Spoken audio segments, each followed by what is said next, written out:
పాత నిబంధన చదువుతున్నప్పుడు దేవుడు చాలా స్పష్టంగా చెప్తాడు, తెలుసు కదండి. జంతువుల బలులు ఇచ్చేటప్పుడు కూడా ఏ విధమైన లోపము లేనిదే దేవుడి కోసం బలిగా తీసుకొని రావాలి. అది భౌతికమైనటువంటి దేవాలయం. కానీ ఈ రోజు మనం వచ్చేటప్పటికి ఆత్మ సంబంధమైన దేవాలయంగా మారిపోయింది కదా.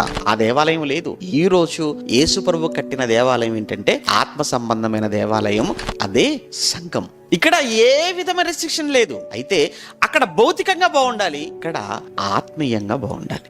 అది భౌతికమైన ఆరాధన. ఇక్కడ మనం చేసే ఆరాధన ఆత్మతోనూ సత్యముతోనూ దేవుణ్ణి ఆరాధించాలి. ఇక్కడ జరిగే ఆరాధనలో నీకు ఈ శరీర సంబంధంగా ఏ లోపం ఉన్నా పర్వాలేదు, కానీ ఆత్మకు లోపం ఉండకూడదు.